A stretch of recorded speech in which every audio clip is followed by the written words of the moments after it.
live. Welcome back, ladies and gentlemen. I am your host, Blake Ruffino. This is Are You Serious Sports. We hope that you guys are making it a good one. We know that we are as well. What an eventful, day. Arik Gilbert teases Georgia fans saying that he's not in Athens, physically in Athens, posts that he's in Decatur, Georgia, right outside Atlanta. Then all of a sudden he tells Rusty Mansell he's committed to the University of Georgia Bulldogs. After he went an entire spring, almost an entire spring getting re-eligible due to the benefits of LSU football. We will talk on Arik Gilbert. What is my piece? I told you guys for the last 3 weeks that I felt good that Arik Gilbert could qualify and could play for LSU next season. I also told you, and I had the biggest caveat when I said this. I'm pretty sure we were the first show that talked about Arik Gilbert. I told you, but that can't be set in stone because of the history of Arik Gilbert. We will talk about that out of the gate. Mike Detillier is going to be joining the show around 7:20. Got a lot we need to talk about with Mike D. Want to talk some LSU football with him. The Manning Passing Academy has all the elite college quarterbacks will be there outside of Spencer Rattler's the only one I believe that won't be there. Talk to him about some Saints, LSU, all that kind of stuff as our good friend Mike Detillier joins us at 7:20. LSU baseball makes a regional. A little farther than we thought that they would go, but they get to Eugene, and as Coach Palmineri advises today, he will start Landon Marceau out the gate in Oregon. We'll talk about that as well before we but just as a long show. We might be a little elongated tonight. What about that vocabulary work? Elongated. So we might go a little bit above the 45 minutes to an hour tonight because we do have so much to talk about. But before we get started, guys, as always, we got to get to some of these comments. Brian Viator says, and we are alive, let's go. Ryan Gitter says, let's go. Watching from downtown Orlando. I dig it. What you doing in Orlando, my man? What are you doing in Orlando? Brian Penton says, I guess Gilbert can't make his mind up. We'll talk about that out of the gate. Craig Granger, one of the best cookers that you guys will ever see, Mr. Craig Granger. Craig, you need to make yourself a Facebook page and show the fine people how to cook some great Cajun foods. I think he was cooking a raccoon. No, I'm just joking. He wasn't cooking raccoon the other day. But God, does it look good when he makes it. And Todd says 247 disrespecting coach again. I saw that. Todd, I saw that. All right, let's pay some bills around this thing, and then we'll get the show started. None better than our good friends over at GM Varnado & Sons. We thank everybody in Believe Podcast, over at Believe Podcast, for everything they do for us. And let's pay some bills, and let's get the show started. None better, GM Varnado & Sons. GM Varnado & Sons has faithfully been serving your Denham Springs and Baton Rouge area for over 62 years. With their highly trained technicians, there's absolutely nothing that they can't do. RV repair, big rig overhauls, motorhome chassis, routine maintenance, tire rotations, tire sales. No job is too big or too small over at GM. Give them a call today at 225-664-9992. That's 225-664-9992. Or go see them over at 2500 Florida Boulevard. And if you're broke down on the side of the road, they will come and pick you up. Again, that's GM Varnado & Sons, 225-664-9992. 225-664-9992. And our good friends over at betonline.ag. Guys, I've been telling you about BetOnline, and now that the sports gambling is going to more than likely be passed in our state, BetOnline is the fastest and easiest way for you to bet on all your sporting action. BetOnline has you covered for all the news, scores, odds, and updates. It's the best way for you to place all your bets, and the best thing is it's free to sign up. Head to their website, betonline.ag. Use your mobile device to sign up and receive that 50% welcome bonus on your first deposit. Again, it's betonline.ag, betonline.ag. All right, let's get started. Navy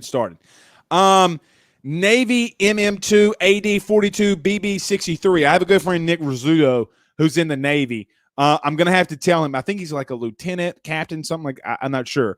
I'm going to have to ask him what all that means because that looks pretty amazing there, Navy. So we're going to give you the nickname Navy. But he says, time to move on from Arik Gilbert. Let me start this because I know that, and look, I'm not saying that we kind of broke the story, but you guys remember that follow us and watch us a lot.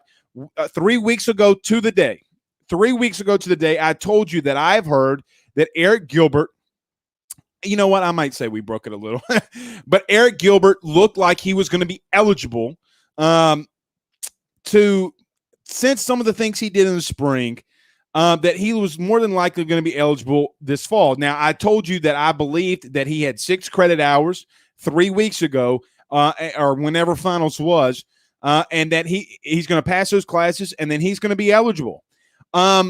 Late, about 2 weeks ago, late on a Friday night, I got a text from one of my Georgia contacts that said that covers Georgia, and he tells me, Blake, listen, Arik Gilbert, I've heard, is on his way back to Georgia. Kirby Smart and them are going to talk to him. And ever since then, it manifested. I was told that his mom and his camp did not like the simple fact that LSU leaked that he had passed his classes.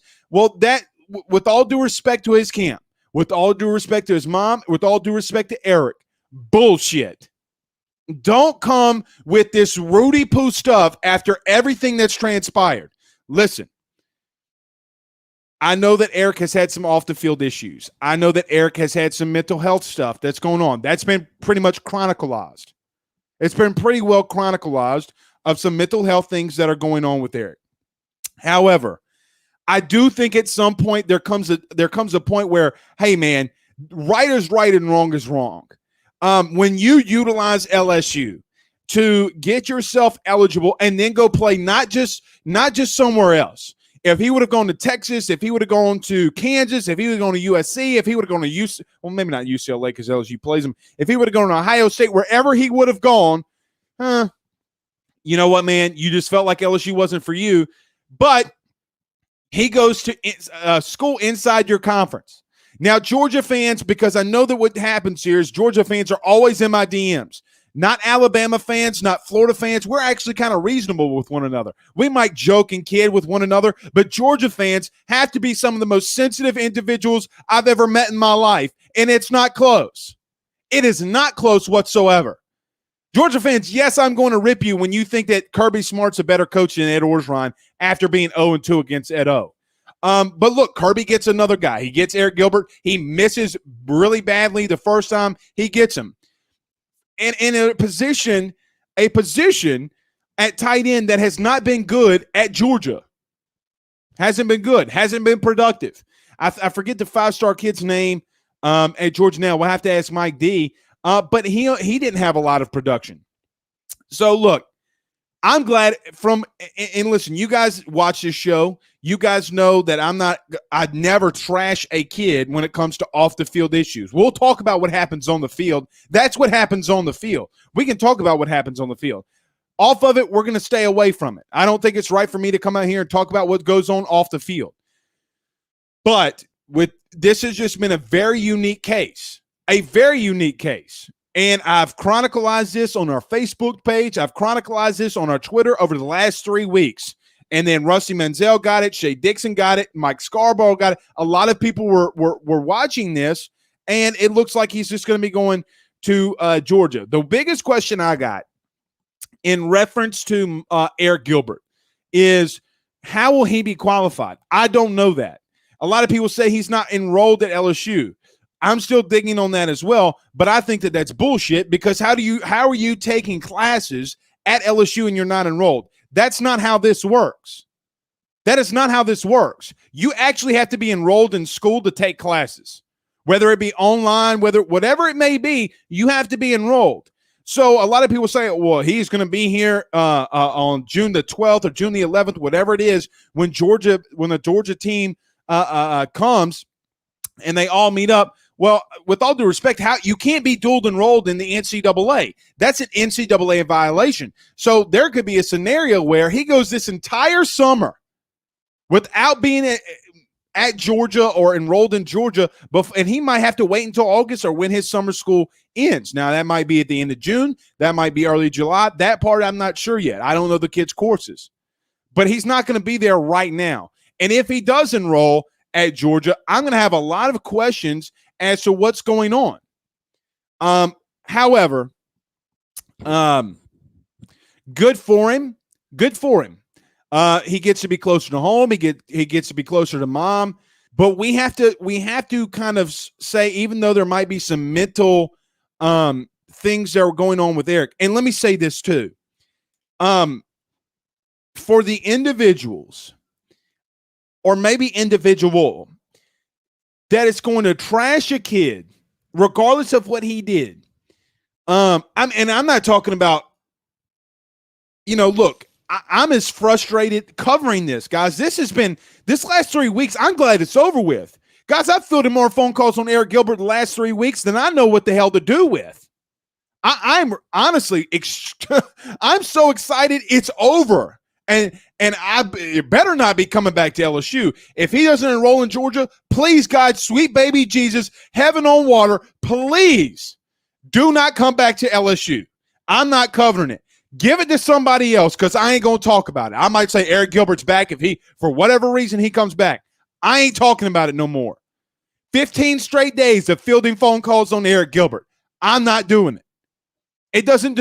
I feel like it doesn't deserve anything. I feel like it doesn't deserve anything. But we'll see. Chad Brown says, ask Blake, not a question, but keep up the great work. Thank you, Chad. Craig Granger says, how you going to live his best life in Georgia? Look, he's lived there his whole life. I don't know how he's going to do what he's going to do, but good for him. One thing that I do want to kind of not hit on the kid about, but something that does kind of get me a little upset is I'm going to get to the comments, and then in about 5 minutes we'll have Mike D on. The one thing that gets me the most is that their camp allowed this to go on. I know for a fact, like an absolute fact, Arik Gilbert was living with B.J. Ojulari in the state of Louisiana maybe about a month. Maybe a couple weeks ago, he was with B.J. Ojulari for a month. Instagram, story time, or whatever it's called, story chat. It's slipping me. I'm not on it. Snapchat. He's on all this stuff with B.J. Ojulari and a couple of LSU players. LSU did their due diligence in getting that kid qualified. Ed Orgeron did everything he could. I am not blaming this on Ed Orgeron whatsoever. The only caveat I will give to Ed Orgeron is he always feels like he's got his guy, and sometimes that doesn't work out. That is what it is. But you're going to allow LSU to give you some mental health, to help you get back qualified, and then you go somewhere else. With all due respect, show some pride. Show some damn pride. These people brought you back in. Ed Orgeron and this team allowed you back in. So God bless sweet baby Jesus if LSU plays Georgia and that kid catches a football. I'm not going to say they're going to do something dirty. There's going to be some jawing, and you better get your ass ready, because he's not a kid anymore. The kid 19, about to be 20 years old, he's not a kid anymore.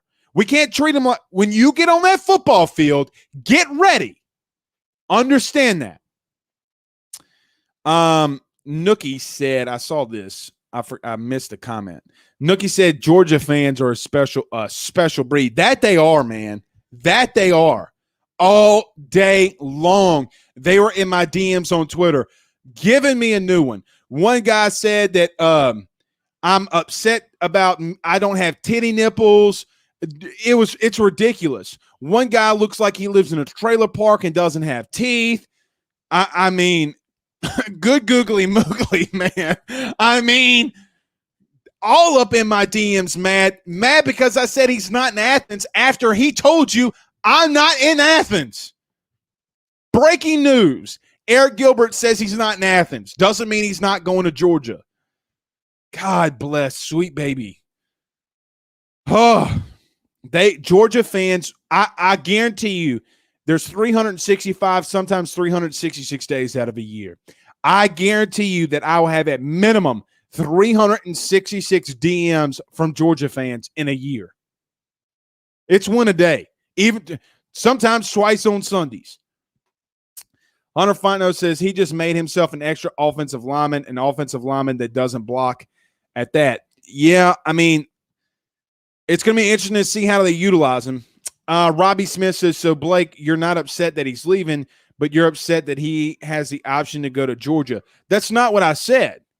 That's not what I said. Yeah, he does have the option, but you realize he played LSU. LSU is the reason that he's on course of getting back qualified. Guys, without LSU, Arik Gilbert's not even close to being qualified. We have David Waters, who comes on this show, who covers Florida. His credit hours didn't transfer to Gainesville. LSU allowed that kid to come back, got him the resources that he needed to qualify. He's got 6 credit hours that he needs to go. Guys, at some point, we got to call it a spade a spade. He used LSU. Let's call it what it is.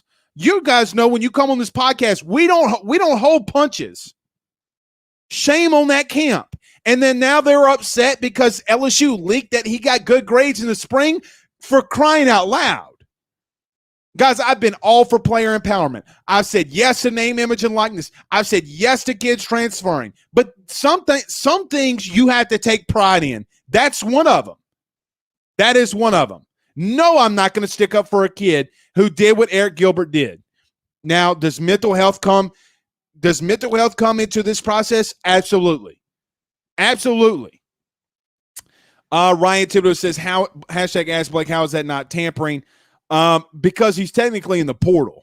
LSU did not have to do what they did. LSU did not have to leave him on scholarship. There's a lot of things that LSU didn't have to do, but they tried to get Arik Gilbert back. There's a lot of things that they did. Craig Schilling says face chat. You guys know what I mean. Snapchat, who dat. As we about to call Mike Detillier, 2 more. And we're going to bring Mike Detillier on. Thomas Banks says, not showing disrespect to the kid, but I think he's more of a problem than he's worth. It does seem like that. So we'll see. PCG on YouTube says, he's been a drain on resources for over a year now. Be gone. It's been a hard cover. Chris Barnhill says, hashtag Ask Blake, great job covering the soap opera.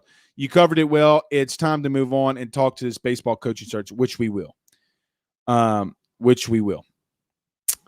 Robbie Smith says, I thought you said it would be fine if he was going to Texas or Ohio State. No, I said it would be more understandable from a pride aspect. See, guys, don't put words in my mouth.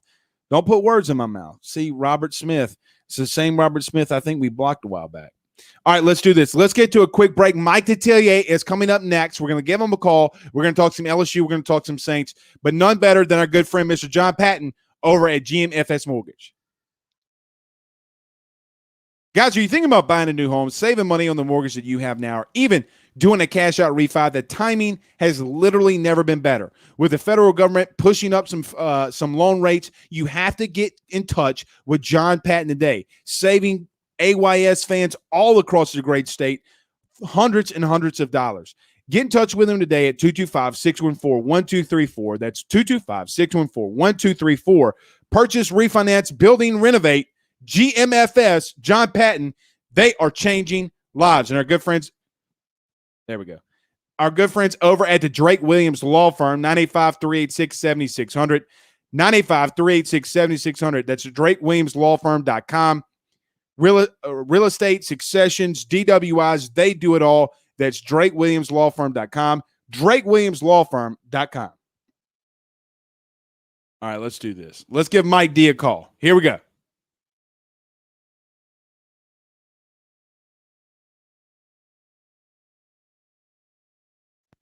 There we go. All right, we have to get Mike D on. We're sorry, you have reached a number that... Uh-oh. Did I get the wrong number for Mike D? Hold on, we're going to get it. Hold on. I'm getting the number for Mike D right now. Let's see. That's my fault, guys. That is my fault. Let's see.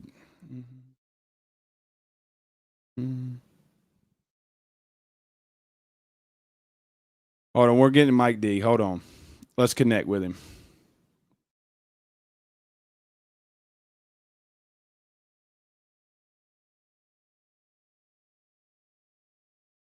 Give us just 1 second, guys. Hold on 1 second. Here we go. There we go. All right, Mike D up next. Let's see. Let's get a couple of these comments. I think so. Hello. Mr. Mike D. Yo. Blake Ruffino, my friend. We are live. How are you doing tonight? I'm great, thank you. Mike, I got to ask you, as we're live, we've been talking about some Arik Gilbert. We're going to talk some LSU. We're going to talk some Saints, but I got to ask you out the gate. The big news today is Arik Gilbert. Mike, has this been one of the craziest things you've covered in sports? It's one of the craziest things I've covered in recruiting. I'll put it to you that. Man, listen, a few weeks back, I wrote this that I didn't think Gilbert would come back. I thought Arik would leave. And it's just been one process after another. And listen, he's a unicorn player. I mean, athletically, he's that. I've never seen anybody at LSU at tight end with that type size, speed, length, to be able to catch a football the way he could. But you had other issues. And so, and I understand why Ed would have took him back. And he told me, listen, I would take him back in a heartbeat. But again, he's got to want to be all in. And so, when I didn't see any indication of that, to me, that led me to believe he wasn't going to return. Mm-hmm. And I've doing numerous shows. I mean, it's one of the first questions you get: what's going to happen with Arik Gilbert? And my thing is, I don't think he's coming back. I'd be shocked if he would have. And so, was what it was, and you just move on now. I mean, there's nothing you can do about it. He had the cards in his hand. Mm-hmm. And so, he had that play card that he could throw down, and decides to go to Georgia. And so, Blake, I think what we're looking at today is something that I've never covered or anybody else, and that is SEC players transferring inside the SEC.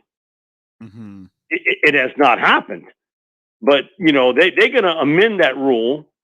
And like the other conferences in college football, where how big a difference that's going to make in this league.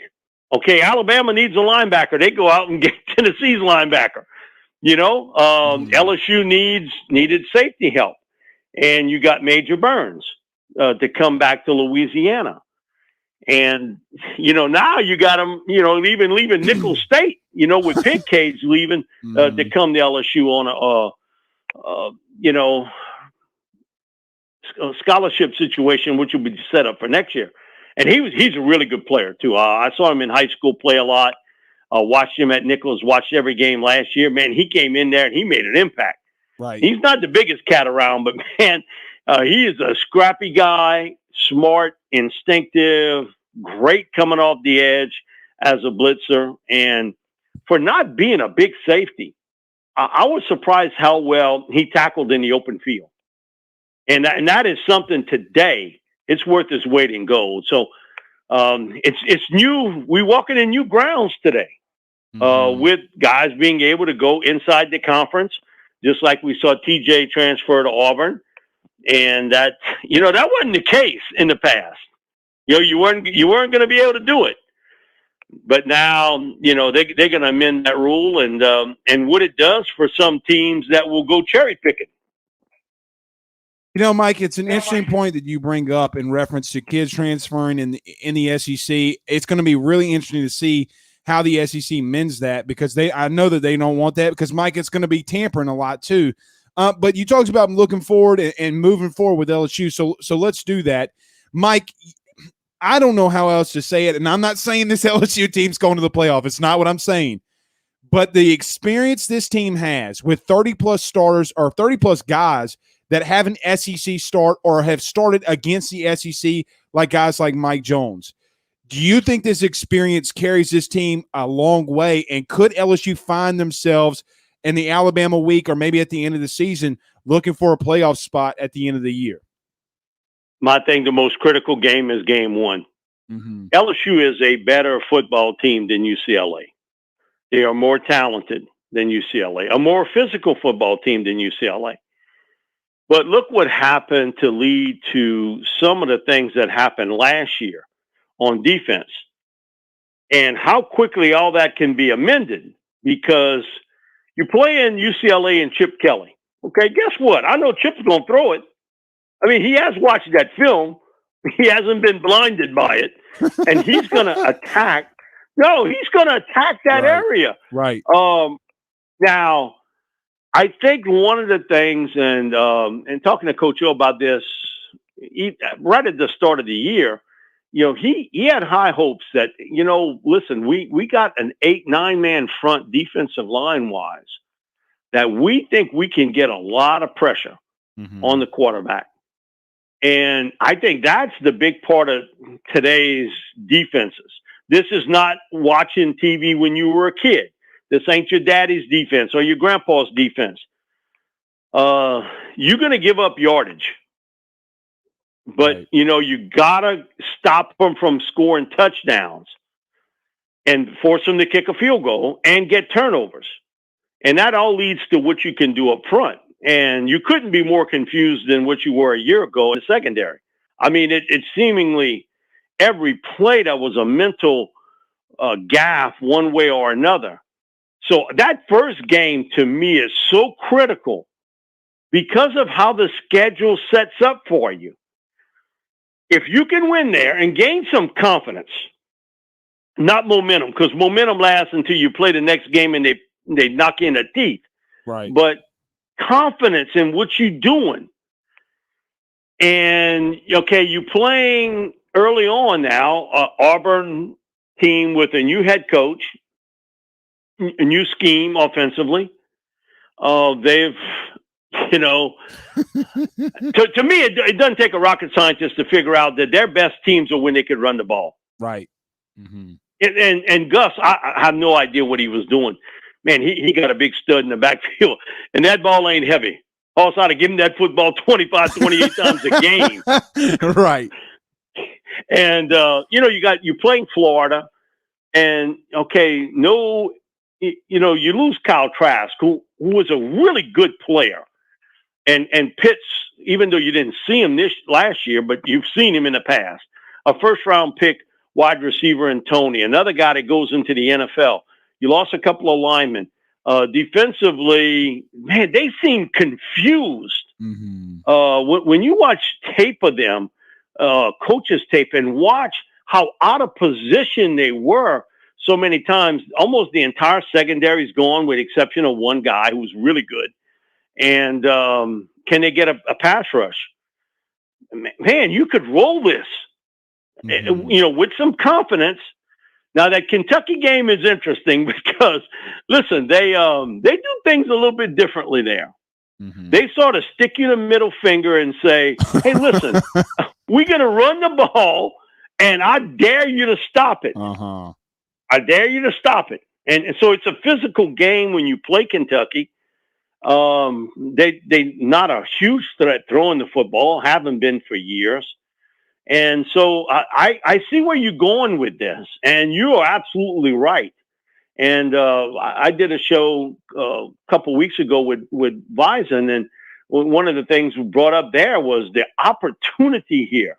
Mm-hmm. If you can stay healthy and win that game and gain you some confidence on defense, because I think this whole season is going to be built around how much better can you be on defense. I think offensively you're going to be fine.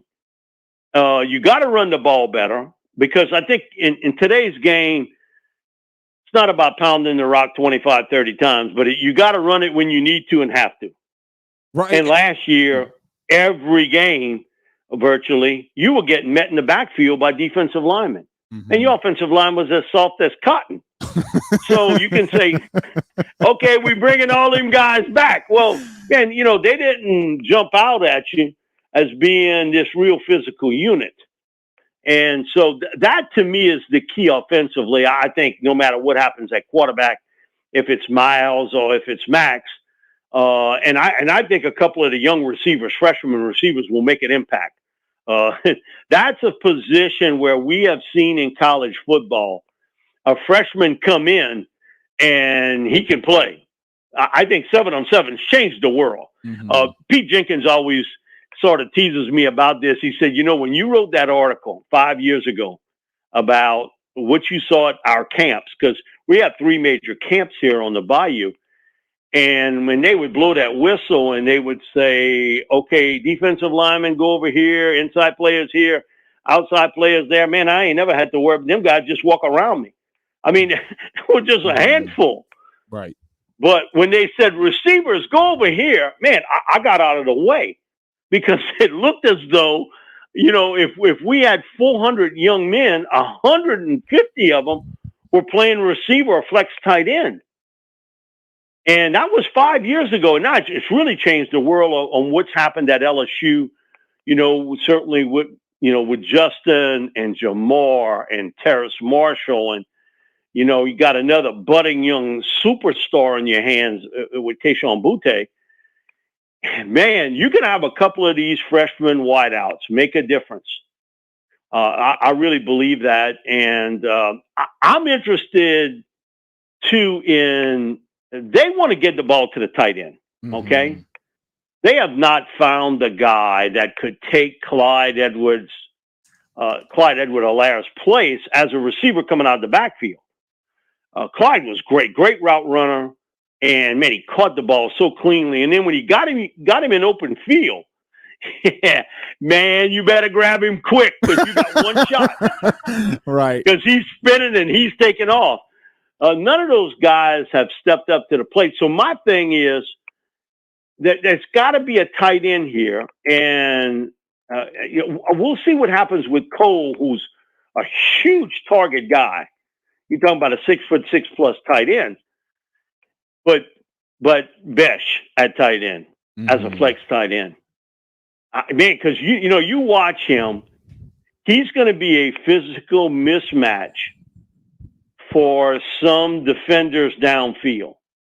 And now, and talking to Coach O about this, he told me, he said, Mike, we in base defense probably 15 to 18% of the plays. Mm-hmm. Everything else is nickel and dime. So, man, if I can spread you out and you got to cover, I'm interested in how the young freshman can develop, but Besh. Because I think he's a weapon, especially red zone, short yardage, where it's 3rd and 6 and he gets you to 8 yards. Mm-hmm. Mike, something that's interesting, and you talk about these young wide receivers, and I'm going to ask you this because I think it's interesting. When I watch a guy by the name, a guy like Jay Ward, I watched the Florida film a couple of weeks ago, and he's running with guys down the field. Guys by the name of Kadarius Toney going one-on-one in man coverage, batting down balls, and doing a lot of things. I think he's going to be an explosive player. You talked about some of these young wide receivers, Jack Besh. Is there one player on this team, and we've had a lot of people inside of our chat asking, #AskMike, so anybody wants to ask, go ahead. Mike, is there one player on this LSU team that you just think is going to emerge? And if so, what position group or what player do you think is going to be that guy that's going to emerge this year for LSU? I think it's Ali Gay up front. Wow. Now, we saw flashes of it a year ago. But, Blake, you walk up to him and you say, that's what a defensive end's supposed to look like. Right. I mean, man. And he's this tall, lengthy guy. And his takeoff is so quick. And he's getting better as a technician in his ability to use his arms and his hands. Come on, because in high school or in JUCO, you beating guys with your athleticism, your speed. Okay, now you're going to the major colleges. There are moves and counter moves you have to make to get off of a block. And I think Ali's the guy that he can be special. All I know is if there's an NFL scout watching, his eyes are glued to Ali Gay because in this league and, in college football and the pros, pass rushers are gold, absolute gold. The other guy certainly up front, and I laugh about it and he laughs about it too, is Mason Smith. Right. Mason's a guy that, I'll tell you the whole story. 3 years ago, he was coming in as a sophomore.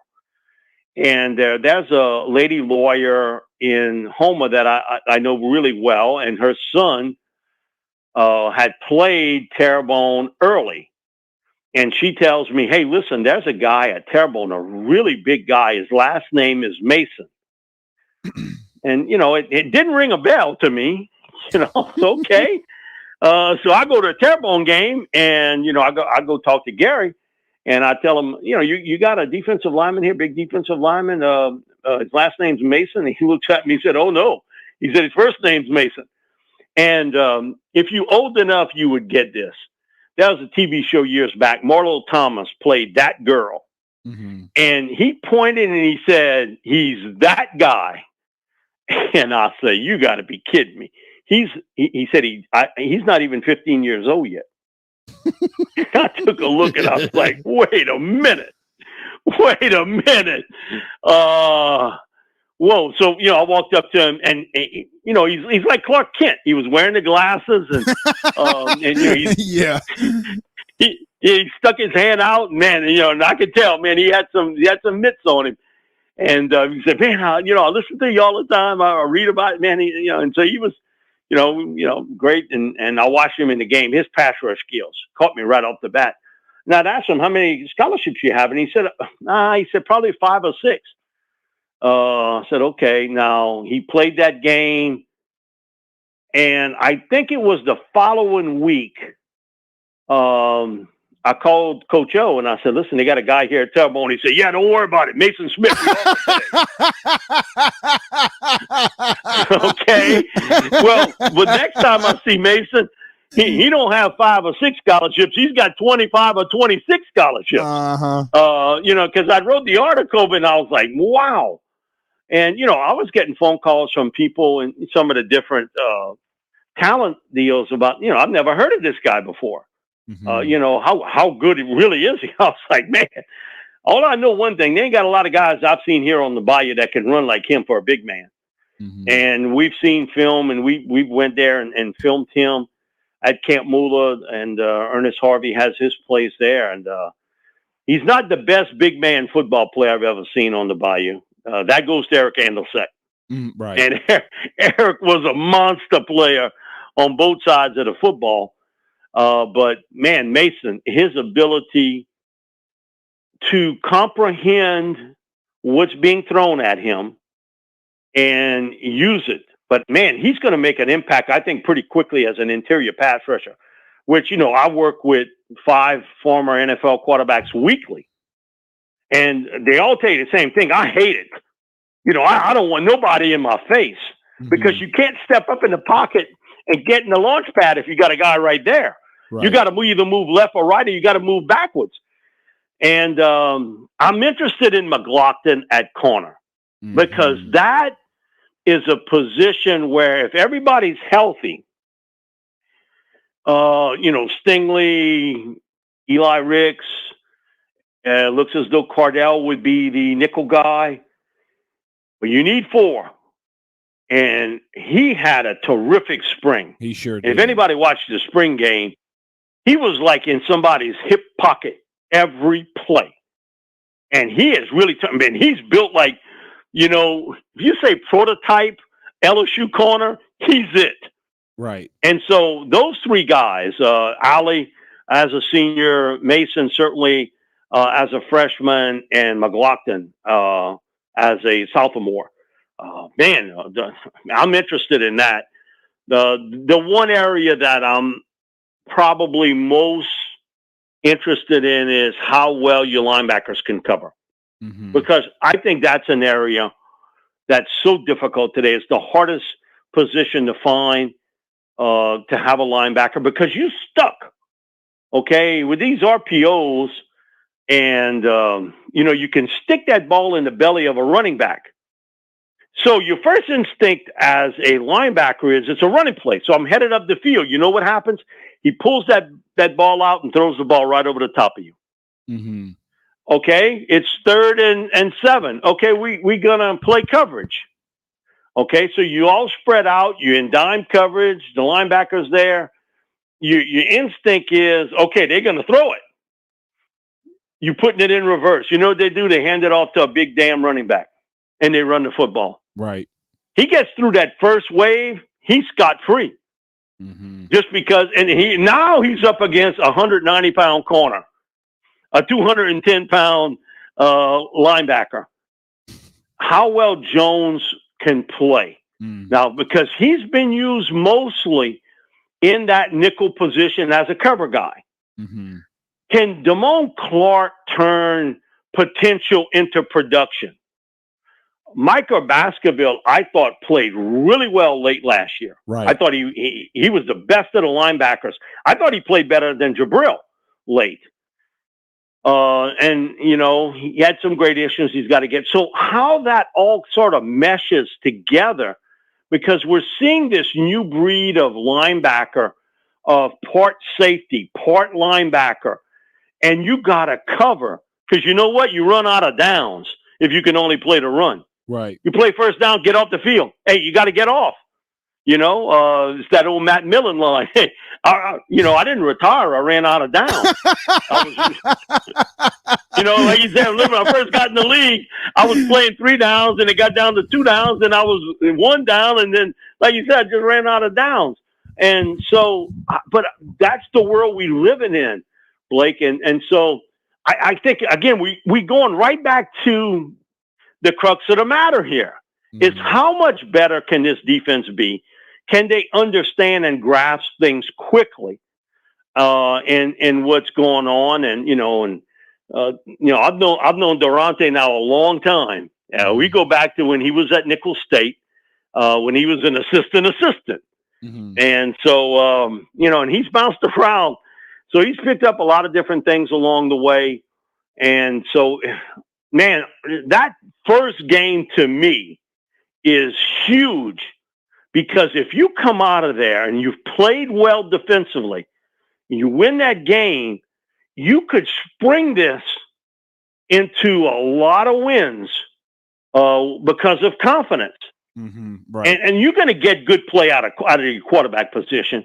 Can you run the football is going to be the big thing, because I do think offensively, if there's a question mark, is you got to be a more physical team running the ball and give your backs an opportunity. And I don't believe in this running back by committee stuff. I've made my point about that. I think you got to have multiple backs, but I think you got to have one bell cow guy. Mm-hmm. You got to have one guy that you hang your hat on as a runner. It worked with Clyde, didn't it? Man, it worked great. Right. So my thing about it is you got to find that back and say, hey, listen, you my guy, and you carrying the load, and we're going to give you a break now and then, but you the guy that I'm counting on to make this work offensively. Mike, very quickly, it's funny. We had a former LSU O lineman on. The AYS people are going to know who it's coming from, but I'm not going to mention his name. He said when Clyde wasn't in the game in 19, he grabbed Joe Burrow grabbed one of those freshman backs, throw him on the sideline, says, "Go tell Clyde he needs to cut his ass back in here." Just because. Well, listen, I believe that. Listen, Blake, here's the craziest thing. Early in the season, and doing a lot of talk show radio and even television, people, why aren't they playing the 2 freshman backs more? Right. Now, after about the 3rd game, those calls stopped. And I couldn't find those people today with GPS. None of them. Right. None of them want to admit that they were bitching that, okay, we need to see the freshman. No, the best guy was Clyde, and he showed it weekly. Mm-hmm. And I think one of the things that, and Joe Burrow told me this, that really I had great confidence in Clyde in, he could pick up that interior blitz. Right. Texas was the biggest he said at the last minute, he said, all of a sudden you saw that little guy get in there, and he said, listen, the block was almost like if you like got a wheelbarrow and flipped the guy. He was sort of flipping that guy over. But he said, listen, he gave me time to throw. And, and talking to even Deuce McAllister about this, Deuce was like, man, Mike, that's the biggest thing. These guys got to, you know how to run the ball. And he said, most guys can catch the ball pretty well coming out of the backfield. But he said, not, if you're a star back in high school, how many times you blocking? Mm-hmm. Very few. Right. You're not doing a lot of that. So that's new to you. And it's not that you can't do it. It's you got to understand who you got to catch. So it's a mental thing too. So I understand why Joe was saying, hey, listen, Clyde, you better get back on that field. Oh, Mike, it was the funniest thing ever. Just hearing him talk off.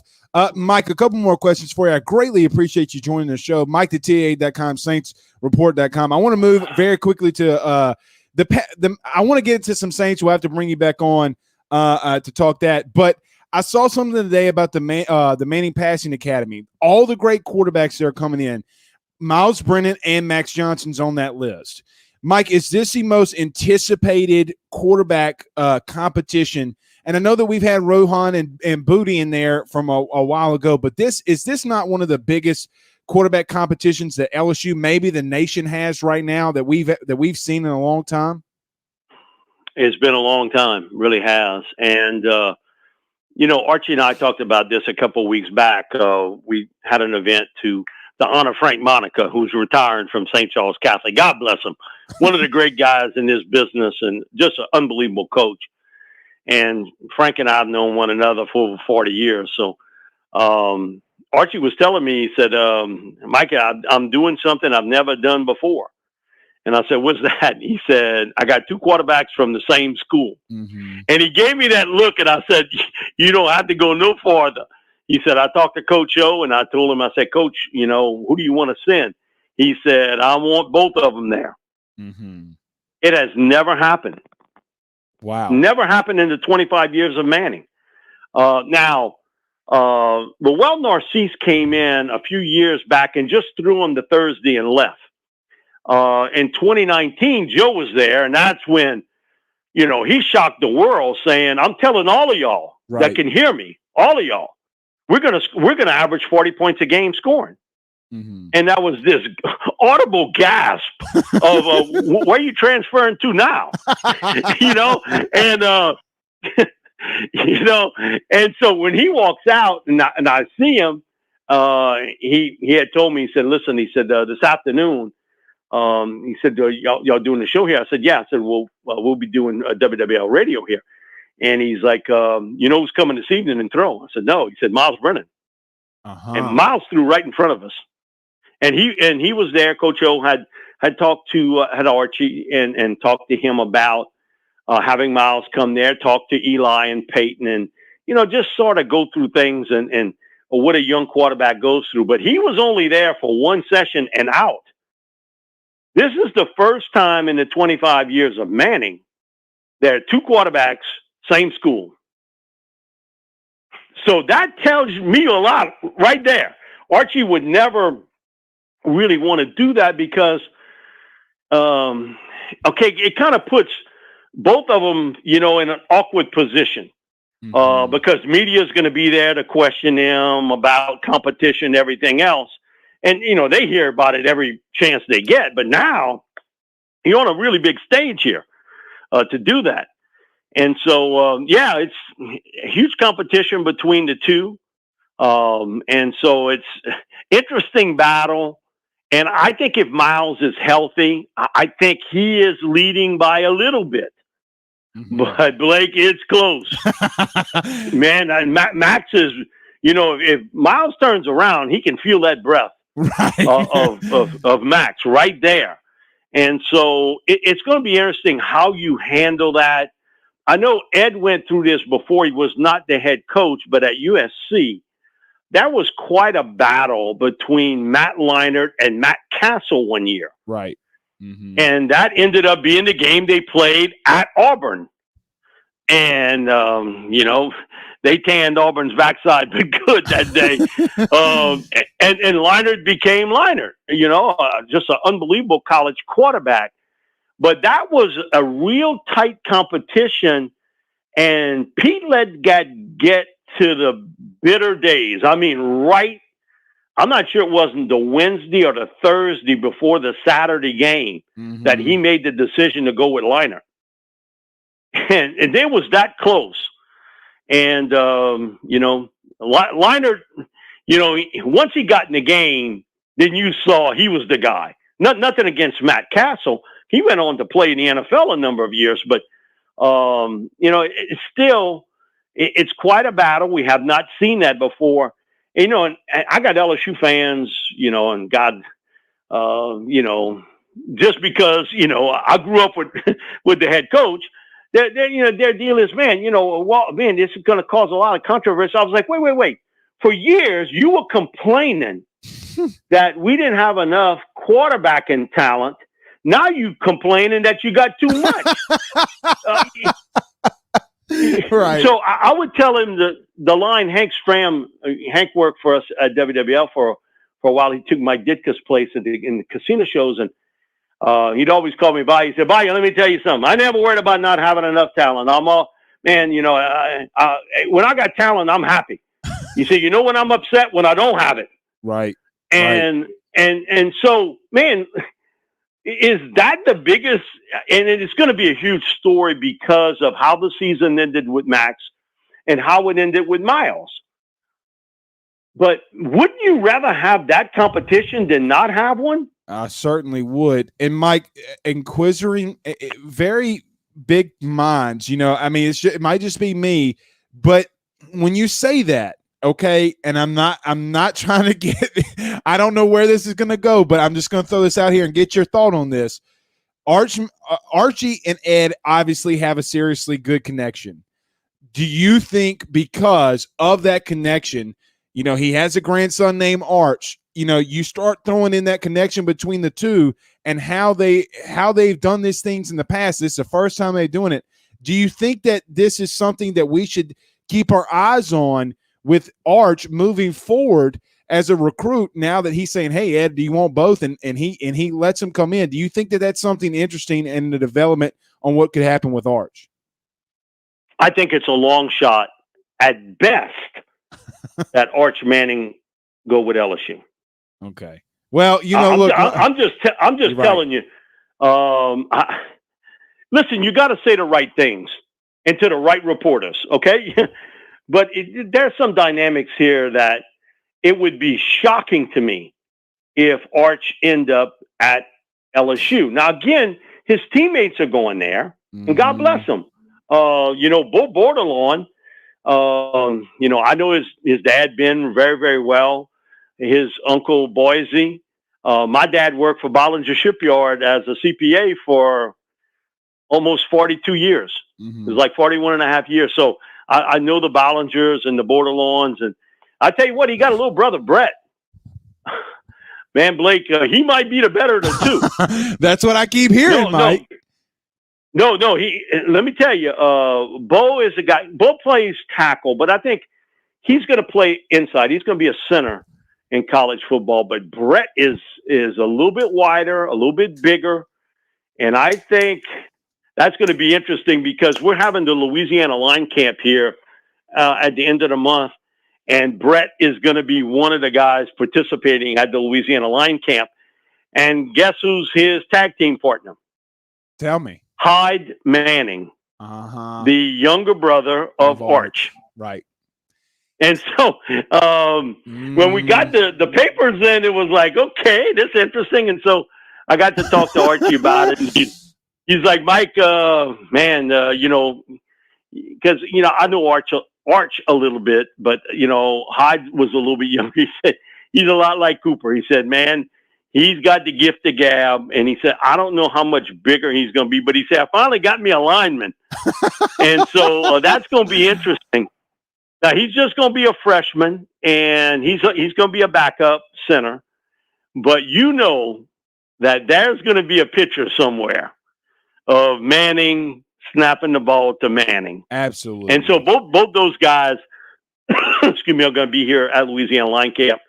And, man, it's just, it's just one of those deals where I think that it would be surprising to me if Arch ended up at LSU. He's got a ton of suitors from across the country. If you ask me who was a front runner, I'm going to say, and I've said this now for over, I think it's Clemson. Mm-hmm. I think when you look back at the history of Dabo at Clemson and Taj Boyd, Deshaun Watson, Trevor, DJ being the first overall pick, right, and now DJ, right, okay, and so you got that Dabo and Archie have known each other for years. That's a close connection there. It's still basically a Southern team. I think Texas has put a lot of heat because of Sark and for what he's done in developing quarterbacks, not only at Alabama, but if you look back at what he did with Jake Locker at Washington, what he did at USC, and before he had some personal issues, man, he's a great quarterback mentor, really, really was. And Notre Dame now, and talking to Archie about this, man, they've really turned it up. So, he's going to be a national recruit. But to answer your question, I would be surprised if he ended up at LSU. Now, it's quite a consolation prize, the number 2 guy, and that's Eli from Zachary. Mm-hmm. Holstein. Right. Man, is he impressive? And he's a big young man too, and he's got a rifle.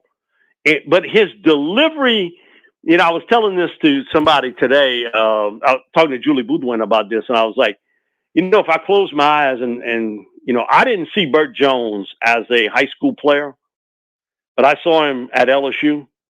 That delivery and all is a lot like Burt. And he's bigger today than Burt was. Right. And so, man, and you think about 2023, I think you could have 6 to 7 Division I quarterbacks from the state of Louisiana. That's unreal. That's just unreal. Never happened before. And so it'll be interesting to see how LSU sort of juggles this in recruiting, because you're going to be Jimbo Fisher told me this last year. He said, Mike, you know what's going to happen? A lot was happening at LSU today.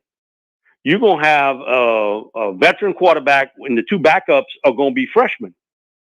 And he said, so it changes your recruiting, because that guy you think's coming in as a sophomore, and he sees he's got 2 freshmen behind him. His deal is, hey, guys, it's been fun. I'm out. Mm-hmm. And so he said, listen, what happened at LSU last year, I think is going to be more of the norm than what a lot of people would want to think. You're not going to have a Mac Jones situation. Right. Okay, that sort of waited around and then he got his chance.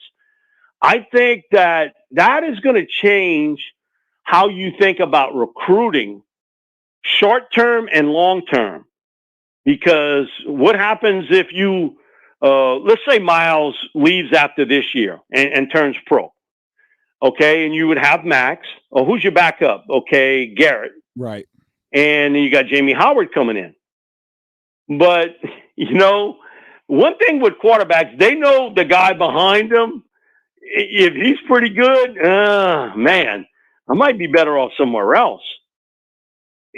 So, Blake, I'm just telling you, I think that is going to change some mindsets, and you're going to have to be open to maybe keeping that scholarship open to grab you a transfer or recruit 2 quarterbacks every year. Mike, I could sit here and talk to you for days about it, but I think you're right. I mean, and thank God we got Edwards trying to recruit it, because he's had success in doing this. But I think it's going to be very interesting. Mike D, you've been fantastic. I promise you, next time you're on, we'll talk some Saints. But it's been a while since we talked to you, and I know you're going to have a long summer. Tell all the great people where they can find you. I know where they can, but tell them again where they can find all your great stuff. You can, best thing, go on MikeDetillier.com. I'm on the Saints News Network and write for them, along with saintsreport.com, but got a lot of LSU stuff. Because, listen, we all kind of connect the dots, today. If it's right. high school football, college, pros, it's all connected dots. And so that's the best way to reach. And listen, I'll tell you a quick story about Ed. Go ahead. He ends speeches today when he we haven't had a lot, but he'll end it today. And he said, man, I thank God every time I pull into that driveway, the head coach at LSU. I thank him, man, for giving me this day, man, to come in here and to be the head coach at LSU. And he said, he said, I'm like you, Mike. He said, man, I got that radio turned up, man. I'm listening to the radio. He said, I turned that radio down. I stopped the car. I stopped my truck. And he said, before I get out, I said, oh, God, one more thing. You got another Joe Burrow, send him to LSU.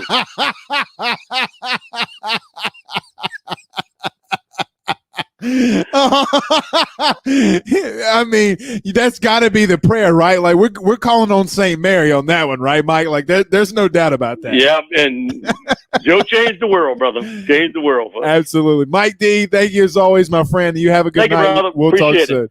That is Mike Detillier. Always just so great in what he does. Guys, I am sorry we did not get to some Saints talk.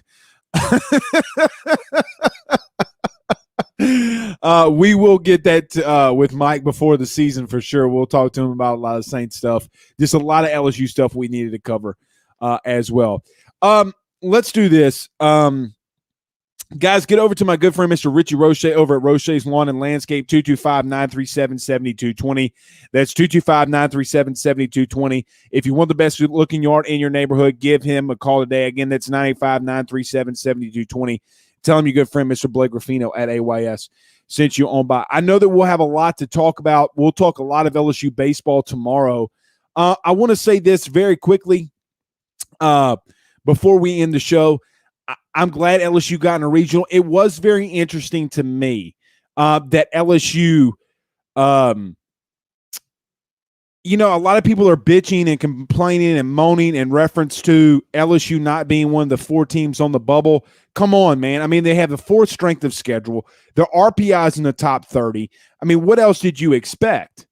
So, look, I don't know if a lot of people said the Pulmonary announcement of retirement gave them a good regional. But, guys, I'm going to tell you this right now. Oregon's not a short trip. It's not a short flight. If you've gone to L.A., if anybody in here has flown to L.A. or to the West Coast, it's not a short flight at all.